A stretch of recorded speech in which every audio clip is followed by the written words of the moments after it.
Welcome. I'm E.G. Marshall. Treat your friend as if he will one day become your enemy, and your enemy as if he will one day become your friend. This bit of philosophical advice comes down to us from the days of ancient Rome, and it would seem to be even more valid today. Just stop and think how our friends and enemies have reversed roles in just the past generation. Sometimes you can't tell the good guys from the bad without a scorecard. I don't like him. Why? Why don't you like him? I don't trust him. Why don't you trust him? I don't know. You must have a reason. I don't need a reason. Now, you're talking like a woman. But I am a woman. How else should I talk? Oh, forget it. Just remember, he intends to destroy you. And I said it first.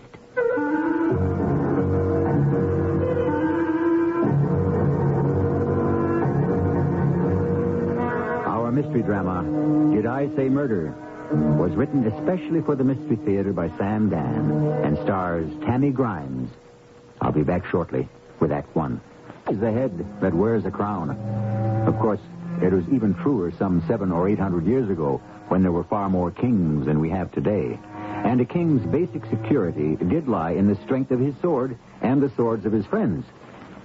Friends. Did a king really have friends? Most of them couldn't even trust their own children. Our story will be told by a lady who was perhaps the foremost authority on kings in those turbulent times. After all, she had married two and became the mother of two. Her name? Eleanor of Aquitaine. She speaks from experience.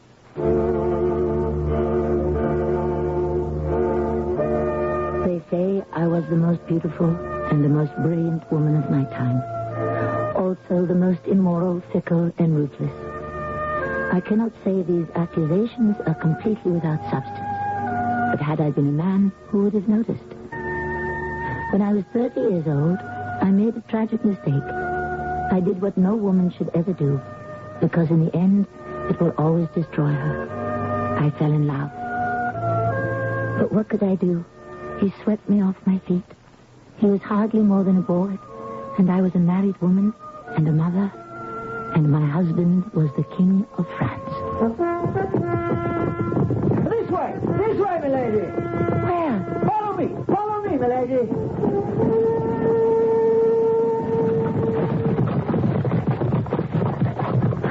Where are the others? The others, milady, are engaged in a silly, useless, fruitless pastime. What do you mean? Hound and horn for the sake of a skinny red fox. They shall destroy the peasants' field for miles around. You and I need this moment of privacy to discuss a far more important matter. And pray, my young Duke Henry of Normandy, what is that? I am Duke Henry of Normandy, soon to become King Henry of England. Indeed. I had heard that King Stephen has two sons. Stephen is a usurper. My mother is rightful queen. It has been arranged that I shall have the throne on his death. Arranged? How? By the treaty signed at Winchester. And how will this treaty be enforced? By this sword, milady. Look at it. Close. It belonged to my grandfather, King Henry I, and to my great-grandfather, William the Conqueror himself, and to my great-great-grandfather, Robert. Who was the grandson of a Viking pirate. Of course. You can see how the family continues to better itself. When you and I marry, and you join your provinces of Aquitaine and Poitou to mine of Normandy, we shall be lord and lady of the entire coast of France. Did I hear in that ringing declaration somewhere a proposal of marriage? I ask for your hand, milady. But I'm already married. Oh, not for long. How so? It's hardly a secret, my lady, that your husband has petitioned the Pope for a divorce on grounds of, consanguinity. You needn't hesitate over the word, young Duke Henry of Normandy. Consanguinity, indeed. If one must wed beyond the 10th degree of consanguinity, every royal marriage in Europe would have to be annulled. Why, your grandfather was Count Fulk of Anjou, which means that you and I are at least third or fourth cousins. Besides, Louis and I were just as consanguine today as we were when we were married 15 years ago. No, No, the word and the cause is not consanguinity, but adultery. Oh, a baseless charge, I am sure, my lady. Don't try to play the courtier. It doesn't suit you. The charges are true. I am an adulteress. You still want me for your wife? Yes, my lady. And you have no fear that I shall be as false to you as I was to Louis? Oh, my lady, even a saint, if she were married to the simple, stupid Louis VII of France, would have to commit adultery or go mad. My wife will have no cause to wander. I shall keep her happy and occupied at home. Shall you indeed? How? I love you, my Lady Eleanor. I'm sure you love my provinces of Aquitaine and Poitou. Ah, they enhance you. And I love you for another reason as well. What could that possibly be? You remind me of my mother. That's hardly a compliment. Oh, like you, she's resourceful, clever, and capable. She is also mean, petty, and vindictive. As you shall become one day, unless I save you. From what? Her fate. She was a woman alone. That soured her, and with cause. She was the only surviving child of her father. With the grey close of his life, King Henry I called together his nobles and his liegemen and said, "Matilda is my heir. She is to become Queen of England. Swear to me that you will be true to her." And they did. Everyone knows this. The old man had no sooner closed his eyes when they broke their vow, and Stephen seized the throne. Why? Because he was a man. And she was a woman. Do you know when they all began to take her seriously? No. When she married Geoffrey of Anjou, my father, and gave birth to a son. Me. I was now the heir, the male heir. I legitimized her. Our son shall legitimize you. Our son took Henry? You hold Aquitaine and Poitou. But when you are no longer the wife of the King of France, you become a woman, alone. You need my sword and our son. Or else you shall become like my mother, who wandered in the wilderness for 20 years. Yeah? The poor fox has been slaughtered, and the heroes return from the hunt. Shall we join them, Eleanor of Aquitaine and Poitou, Queen of England and Duchess of Normandy? He was insufferable, but he was right. He was also handsome. That flaming red hair, those sparkling blue eyes. He was 19 years old, and what a splendid body of a man. But there was an obstacle. That is, it could become an obstacle if Henry would permit. You see, as Duke of Normandy, he was nominally the vassal of the King of France. Technically, he needed the king's permission. Poor Louis. Surely, cousin, you cannot be serious. I intend to marry Eleanor of Aquitaine, my lord. But she is my wife. Oh, your wife no longer, sire. You cast her aside. And for good reason. Oh, yes, for the very best of reasons. I no longer have faith in her virtue. How could I ever be sure any of our children would be my own? My lord, you are speaking of the woman I love. As your king, I do not consent to this marriage. For what reason? Have I not explained the reason? It is for your own good. Oh, no, my lord. It is for your own good. I will have her. And I will have Aquitaine and Poitou. And along with Normandy, they shall be English till the end of time. I forbid the marriage. Then, your majesty, shall France and England settle the issue by the sword? I am a man of peace, my young hothead. But I warn you, do not push me too far. I intend to marry Eleanor if that pushes you too far. You, my lord, will have to unsheathe the sword of France.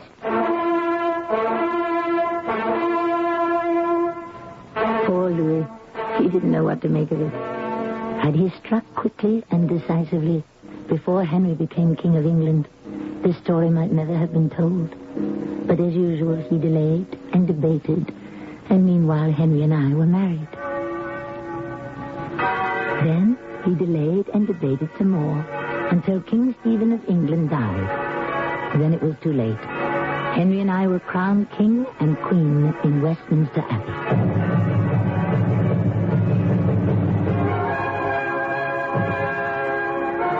we made such a handsome couple. Everyone was delirious with joy to have the legitimate king on the throne.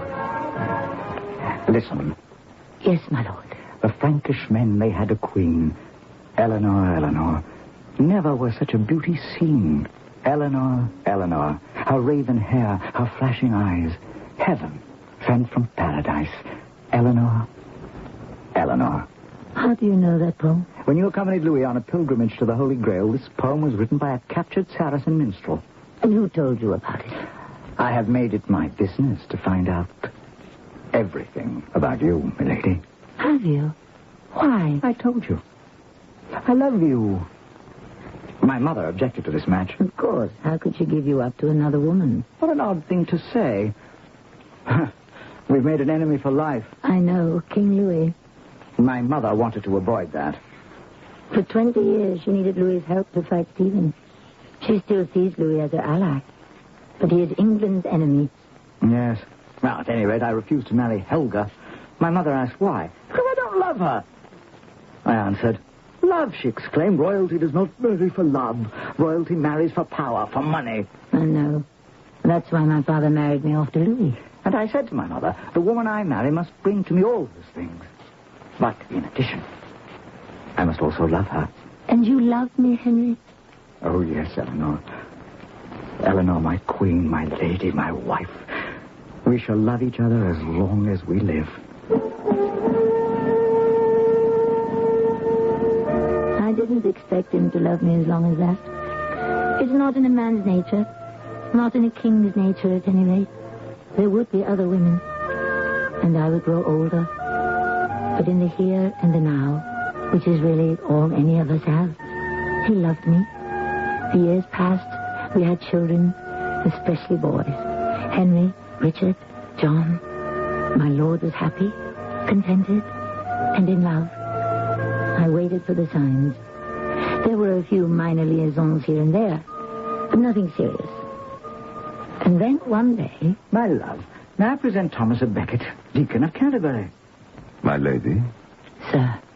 The Archbishop speaks quite highly of him. The king is too kind. I prevailed upon the deacon to give us the benefit of his counsel. I'm sure we shall all be the wiser for it. The deacon is perhaps the most learned man in the realm. He studied law in Bologna, theology in Rome, course at Oxford, and Paris. We are honored to have such a distinguished scholar in our midst. Well, Thomas Becket, now that you've found our court, you must not be a stranger here. I thank your grace. I shall expect you to dine with us tomorrow at noon. I shall be there. And you have our permission to withdraw. My lord, my lady. Oh, that man is a find, a treasure. Henry. I shall appoint that man Chancellor of the kingdom. Chancellor? Well, why not? He does all the work now. The superior, Archbishop Theobald, who's supposed to be my prime minister, is too old, too tired to do anything but sleep all day. Henry, I want to tell you something. I tell you, he's a man of ideas, of intelligence, of imagination. Henry, listen. Get rid of him. What? Get rid of him.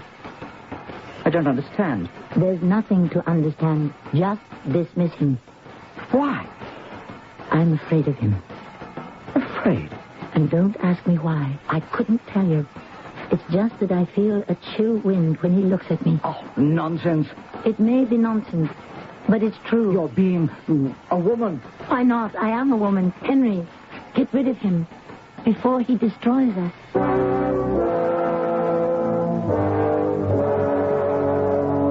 And here we are, back to women and their alleged intuition. In these liberated days, one hesitates to ascribe unique qualities to the ladies. But this story takes place around the year 1156 or 7, when women had very little going for them and had to develop every single talent they possessed. Well, we'll see what develops in Act 2, in a harmonious relationship. But such is not always the case in the world we have to put up with. A trio is always more difficult to manage than a duo. And so, eventually, something or someone has to give. We are listening to Eleanor of Aquitaine, who has become Eleanor, Queen of England.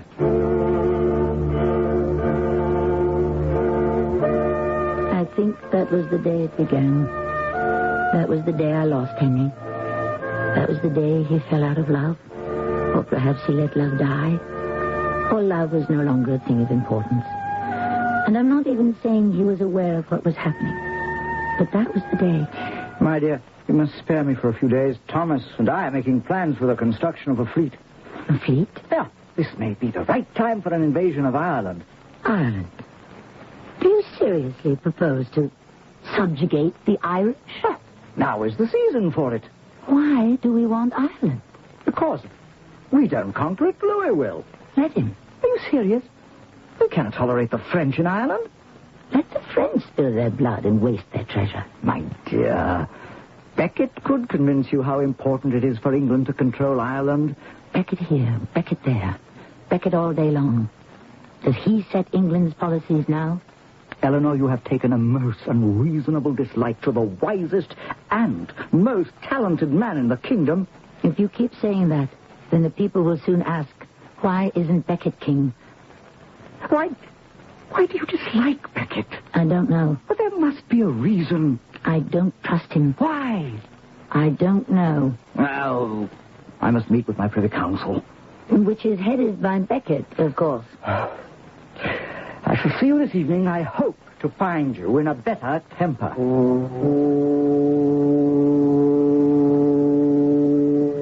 My lady? You may be seated. Thank you. It is gracious of you to receive me. I could not easily refuse to see the Chancellor of the realm. Why do you dislike me? You're not good for my husband. In what way? You fill his head with dreams of impossible conquest. I believe that Henry must achieve his destiny. And what is his destiny? To make England the strongest nation on earth. By a series of dangerous, bloody foreign adventures? My lady, England must first be made strong here at home. Henry must get what is rightfully his. He already has what is rightfully his, the crown. For 20 years, Stephen bought the loyalty of the barons and the church. He gave them money. He gave them lands. He gave them privileges. This treasure belongs to the crown. Henry must win it back. You're a clever man, Thomas à Becket. What do you want? I want to serve my king. What do you want for yourself? Oh, a little wealth, a little fame, and a little glory. And what else? What else is there? You want something, Thomas à Becket. I can see it in your wild eyes. My wild eyes? Men call you a scholar. Your learning is beyond question. But tell me, what drives you, Thomas? Why do you say that word? I am not a queen who has lived in a convent, nor one who has never ventured forth from the nursery. I have lived by my wits in this world. I know driven men when I see them. Very well, my lady. I am driven. To what impossible deeds? I feel that I am driven by God. But to what end and for what purpose have not yet been revealed. You're the worst kind of fanatic, Thomas. A religious one. I began to see less and less of the king. Becket, it seems, had raised a barrier between us. And of course, by now there were stories of parties. Actually, people were afraid to use the word orgies in my presence. I had been raised in France, attended the court in Paris, and, of course, seen my share of depravity. No king, unless he's a saint, is above this type of thing. But Henry, I fear, was carrying matters too far. You sent for me, my lady? Yes, Baron Fitzhurst. Where is the king today? The king? Well, I'm afraid I cannot say. Reginald Fitzhurst, you are the king's most loyal servant. He looks upon you as his faithful dog. It's the truth, and I am proud of it. And yet, if I were to insist on it, he would have you broken on the rack. Where is the king? Well, there is a place.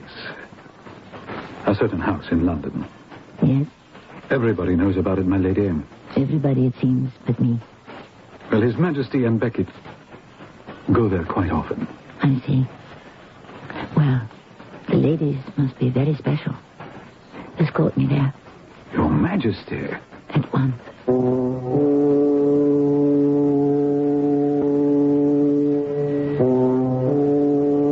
It was the home, a most palatial mansion, of Sir Faris de Montjoy. A most apt name, for he was easily the most depraved scoundrel in England. I walked inside. Who would dare to bar my path? The king and Beckett were in a private room with several young ladies. The curtained archway was partially open. I could see. I could hear everything. Now, little Lord, off with you. Thomas and I have serious things to talk about, isn't that so, Thomas? We always have serious things to talk about. So, little Lord, you and your... What's the name of yours, Thomas? I don't remember. Ask her. She's fallen asleep. Wake her. That would be most unkind. True. Little Lord, you sit quiet. Thomas and I must have a conference on affairs of state. Thomas, the Archbishop grows older. As do all of us. Ah, but he is really old, Thomas. Poor dear kind Theobald. He is not long for the world here below. No, but he'll be welcome in the world above. Without doubt, Your Majesty. And who shall then become Archbishop of Canterbury, Primate of England? Yes. Who? It is my responsibility to appoint the new Archbishop. Oh, that you must be aware. It is the law, Your Majesty. Thomas of Becket, whom do you suggest I appoint Archbishop of Canterbury, Primate of England? Modesty forbids me to reply. Modesty? Ha! Well, that's a jest for you, isn't it, Thomas? It's a capital jest, my lord. There was no point to listening to any more of it. I returned home swiftly. So Becket had obviously achieved his coveted goal. Now he was second in power to the king himself. Or if he looked at it a certain way, he was equal in power. If you cared to look at it in still another way, a time could arise and a circumstance be created where he could be even more powerful than the king. My dear, how have you been? Well, and you? Oh, my health is excellent. Have I interrupted anything? I was merely sewing. I require your advice. Theobald is dead. May his good soul rest in peace. I must choose his successor. Whom do you suggest? Anyone but Thomas of Becket. What is this unnatural hatred you nurture for Becket? And what is this unnatural affection you have for him? He's a man of the highest learning. Can you deny that? No. He's highly skilled in the arts of diplomacy and negotiation, true? Yes. And he's the most able, and I will say, honest administrator. Is that not a fact? It's a fact. Is there any prelate in the realm more qualified for the post? Well, is there? Dismiss him. Why? He'll destroy you. How? You can't tell me. Well, you should know. I've decided to appoint him. I thought you wanted my advice. I did. But only if it didn't conflict with your own intentions. Why are you so difficult? Because I love you. Eleanor. Yes? Do you want to say that you no longer love me? Oh, when one falls in love, then love is all. It possesses one completely. But life and work and responsibility go on, increase, make demands. And therefore love... dies. No. It just... Oh, love becomes a part of life. An unimportant part? No. But it's no longer the consuming flame. The consuming flame. Oh, you Plantagenets. You do know how to turn a phrase. Oh, Eleanor, I still love you. Still? Oh, do not attempt to choke me with words, Eleanor. I appointed Thomas because he will help me curb the encroaching powers of the church. I appointed Thomas because the Primate of England must be the trusted servant of the king. I hope he doesn't disappoint you. Thomas and I, Eleanor, we're like brothers. Yes? Closer than brothers. How many brothers try to betray each other and kill each other? Don't trust Becket. I will hear no more of that. Do you understand? Oh, yes, my liege lord. Shall I join my ladies in their sewing? Or perhaps retire to the nursery to feed my babies? Now, Eleanor. If you wanted a cow for a wife, why did you marry me? It's just this unreasonable attitude you have towards Thomas Becket. He has poisoned the air between us. But wait, just wait. The evils he shall bring down on this house of Plantagenet has scarcely begun. Actually, Thomas of Becket seems like a perfectly sound and reliable chap. From the viewpoint of sheer ability, Henry could not have made a better choice. Which of them is right? We always answer questions of this type in the third act.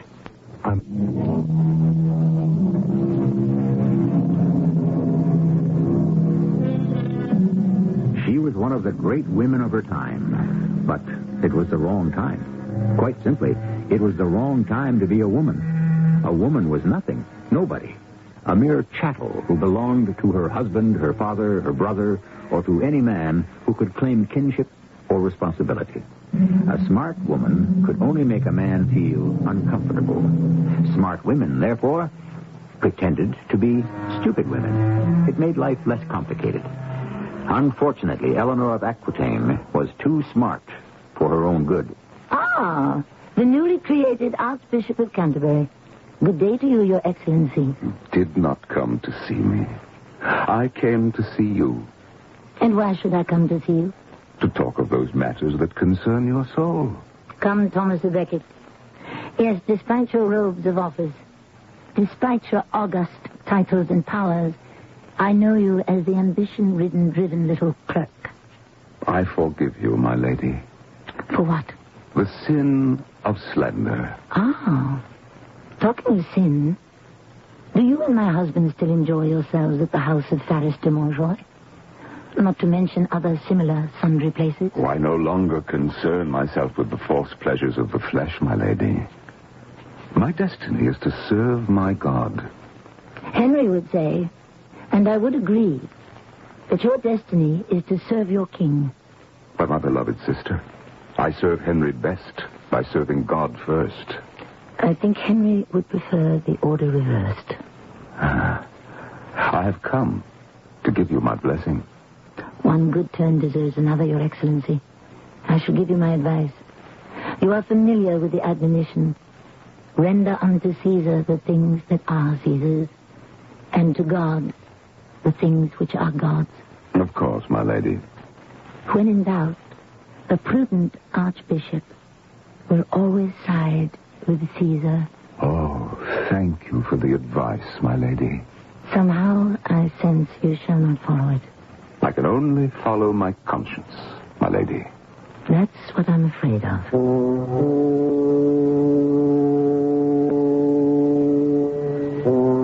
My lady. Why have you asked to see me, Baron Fitzhurst? Oh, my lady, this is a very, Delicate? Yes, delicate. I'd have never thought of that word, but it's what I need. For what purpose? My loyalty is to King Henry. Your loyalty has never been questioned. I never really liked Thomas Becket. Oh? I like him less even now. Why? Have you ever been to his house, my lady? I managed to deny myself that privilege. But you heard about it. You see, I never saw a man spend money, I should say, throw away money like he does. His house was furnished in the finest way. You ate off silver plates, drank from golden goblets. Such food and entertainment. I won't go into that in your presence, my lady. I appreciate your delicacy. Well, he's given it all up. He sold the house. Everything he owned. And they say he gave the money to the poor. He lives in a little room in the cathedral. He has no servants. He cooks his own food. Marvelous. What is he up to, my lady? Up to? A lion doesn't change his spots. I think you mean a leopard. What I really mean is a fox. A sharp, shrewd, sly fox. Is he trying to become a leader of the people? An interesting thought, Fitzhurst. I started to mention this to the king, but he gave me a look. You know that look, my lady. Yes, indeed. And I would give my life for my king. And so I came here to tell you. I appreciate your loyalty, Fitzhurst. What was Thomas Becket thinking of? What was this sudden change in character? Or was it on the surface only? Soon we were to receive a rude shock Henry summoned Thomas to appear before him. It was a legal matter. I was shocked at Thomas's appearance. He was dressed in a most simple robe. He carried a staff. He wore sandals. Henry pretended not to notice. He plunged right into the heart of the matter. My good friend, William Danesford, has ejected a priest from the rectory on his manor. I have heard, Your Majesty. And you have excommunicated him for doing so. Yes. I demand that you revoke that sentence immediately. Why, Your Majesty? My vassal has the right to choose the priest for his parish. Only I have that right, Your Majesty. Naturally. But common sense should tell you to accommodate a wish of your king. Now, without further delay, revoke that sentence. It is not for the king to decide whom I shall excommunicate and whom I shall absolve. Who says it is not? I do. You. I appointed you, remember? You appointed me to be the servant of God. Beckett, there has been talk that you've lost your sense. I dismissed it as jealous gossip, but I see now there's truth. You may amuse yourself with this display of poverty and chastity. At any rate, you will absolve Sir William Danesford immediately. He did it. But he didn't do it immediately. And he didn't do it willingly. It was obvious that Becket had declared war on Henry and chose this time to retreat for tactical reasons. But that was the start of the rift between them. As an expert on rifts, I could see it all so clearly. And I knew how it must end, eventually. Of course, the king needed someone to talk to. And whom could he trust? Me. I can't believe it. Does he actually intend to build a power for himself that will win him the throne? No, he merely seeks to serve God. Oh, he's mad. That's why it would be advisable to kill him. What are you saying? You know what I'm saying. If he dies now, accidentally, there's little harm done. If he lives much longer, you'll make him a martyr. The church will make him a saint. Get rid of him now while it's cheap. Later, it may be too expensive. Oh, what happened, Eleanor? We were of one mind, one accord, one ambition. To win back for the crown all the authority that Stephen had given away. That's why I appointed him. How can a man suddenly disown all his ideas and principles? Possibly because he's adopted a set of different ones. Your authority is being washed away like a sandcastle on the seashore. Now bring Thomas to heel. The clergy must come under the rule of the crown. I'll never yield on that principle. Who's Thomas or Becket to declare war on the king? Suddenly, a conflagration had flared up in the country. Naturally, it was fed and fanned by Louis of France, always eager to harass Henry. And it lasted almost 10 years. Becket's strength lay with the mass of the common people. To them, he was the popular hero. Becket had gone to Rome. He was gaining support. Finally, an uneasy truce was patched up between the two of them, but it couldn't last, and I knew it. Somebody had to do something. Your Majesty. Finally, Your Excellency, I have come to see you. As a queen or as a daughter of the church? As both. Thomas, let us throw aside the pretenses. Pretenses? This conflict will destroy both of you. It may end in a bloodbath for all England. What would you have me do? Compromise. Each of you has tremendous power. If each of you is determined not to abuse it, then neither of you shall have a grievance. But I see now that argument is fruitless. When you say you seek a better life, I know now what that look in your eyes signifies. You seek martyrdom. To seek martyrdom is to commit the sin of vanity. I seek merely justice and truth. Words, Thomas, words. Well, I cannot promise you martyrdom, but I can predict death. I shall die in the arms of God. Are you sure it won't be in the arms of the devil? As the conflict deepened and became more envenomed, Henry became more and more despondent. He took to drinking and lamenting in his apartments with a few of his chosen companions. But you could hear him all over the palace. He says he's willing to obey me in all those matters concerning God. Well, who would decide what that is? He would. and soon he'd be king. Isn't that so? Yes, Your Majesty. He provokes the people. He fans the flames of revolt. People arm themselves and follow him. Isn't that true? Oh, yes, Your Majesty. And no one does anything. Nothing. Here's a fellow that I raised to power and glory with my own hand. Now he dares to tread on me, insult me, drag my name through the dust. And no one does anything. Not one of the cows that I nourish here at my table, not one will deliver me from this turbulent clerk, this meddlesome priest. Not one of you, not one of you. The king sleeps. Now, who will come with me?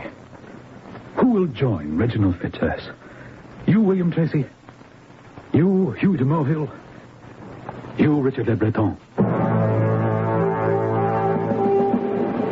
I heard the clatter of their armor and the clanking of their swords as they rushed through the hall. I ran into Henry's chamber. He was half drunk and half asleep.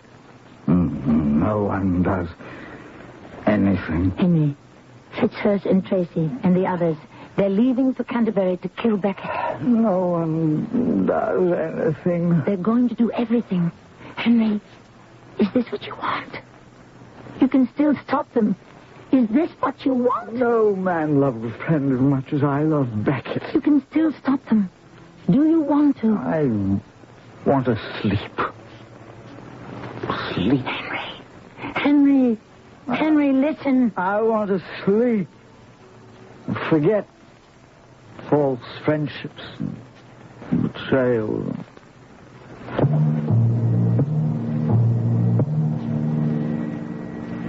Later, did he know? I don't know. I only know that Fitzurse and his followers bound themselves together by an oath. And I know that they confronted Becket in the Cathedral at Canterbury. And as Fitzurse later confessed, they suddenly lost their nerve. But Becket would have it no other way. What do you here in this holy place with drawn swords? Well, speak. We come that you may repent your disobedience to your lord the king.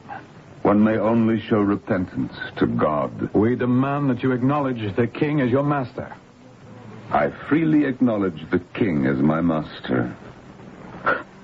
Well, then there is no longer a quarrel between us. And I acknowledge that God is master of us both.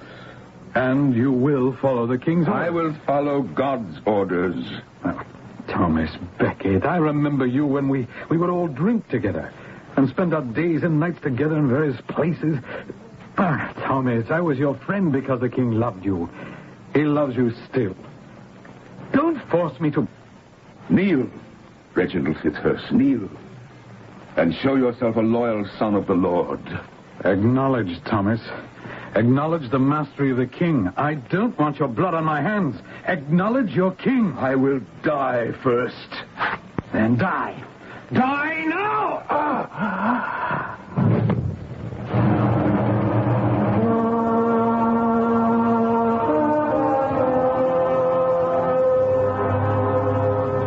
When the news was brought to Henry, he was seized with shock and grief and horror. He shut himself up in his room. He refused food, drink, or consolation for 3 days. He would see no one. Finally, he sent for me. Eleanor. I have written a letter to the Pope in your name. I let him know how grieved, how outraged, and of course how innocent you are. I asked him to reserve judgment till he heard the full details of the story. He's dead, Eleanor, he's dead. Yes. Finally. I shall hang Fitzurse and the others at once. Yes. Condemn them to the scaffold and then commute the sentences. Everyone will say I killed him. They'll say I ordered the crime. And did you, Henry? Did you? I don't know. As God is my judge, I don't know.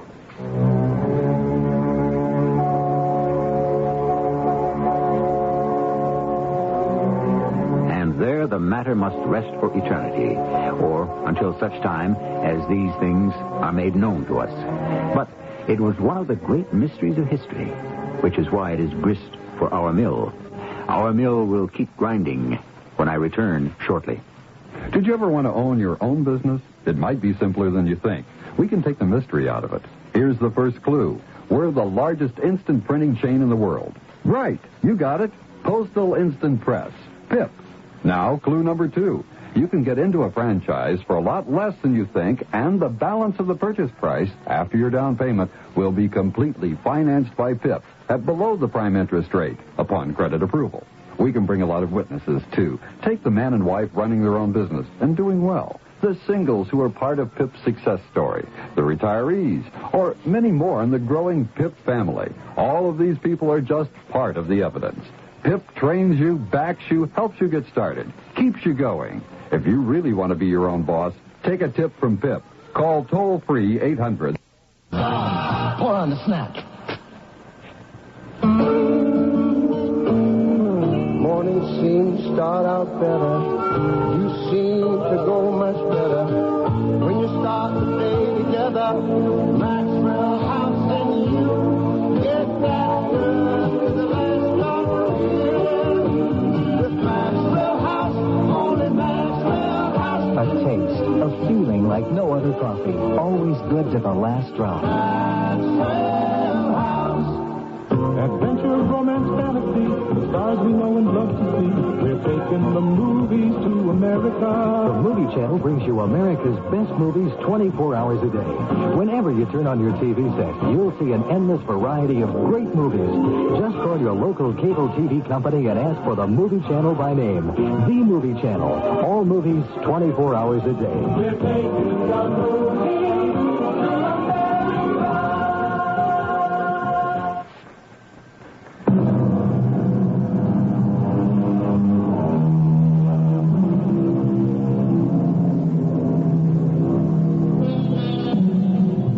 Trickery is as old as recorded history. I'm told they discovered loaded dice in one of the tombs of ancient Egypt. Did the pharaohs cheat, or were they cheated? Are you an easy mark, or do you have the sense to know nobody hands you nothing for nothing? Don't be gulled into believing you can pyramid yourself a fortune, or that an honest man can't be deceived. He certainly can. Who said that? Why, our old friend Ben Franklin. Who else? Our cast included Jennifer Harmon, Joan Shea, Mandel Kramer, and Ray Owens. The entire production was under the direction of Hyman Brown. This is E.G. Marshall inviting you to return to our Mystery Theater for another adventure in the macabre. Until next time, pleasant dreams.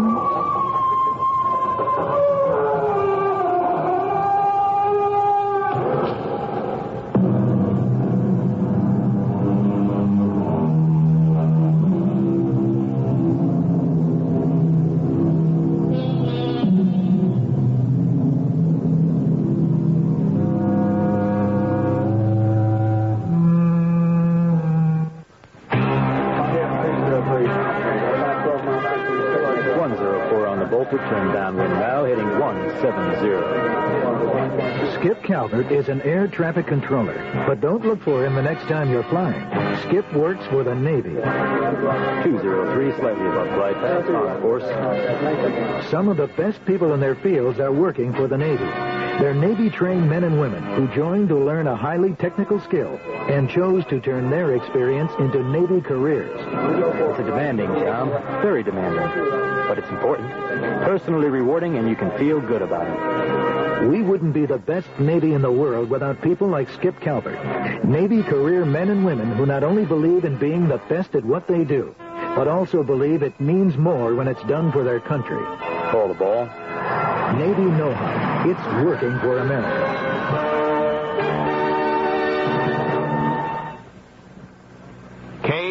KCMO, Kansas City. Mutual News. Democrats on Capitol Hill Tuesday blasted the Reagan administration's plans to bail out the Social Security system by cutting some future benefits. Mutual White House correspondent Bill Grudy reports the Reagan administration is rethinking its sweeping proposals. When the plan was unveiled, officials called it a bold new initiative to save Social Security from going belly up. Now, Deputy News Secretary Larry Speaks describes the plan as nothing more than a package of ideas. Speak says it was sent up to Capitol Hill at the request of Congress, and he indicates the president is not prepared to fight for it, as Mr. Reagan is fighting for the administration's economic package. Speak says the president's proposals are still the best way to go, but in the next breath he admits Congress could come up with something even better. Bill Grudy, Mutual News, the White House. Michigan voters Tuesday overwhelmingly rejected a proposal known as Proposition A. The referendum measure would have lowered property taxes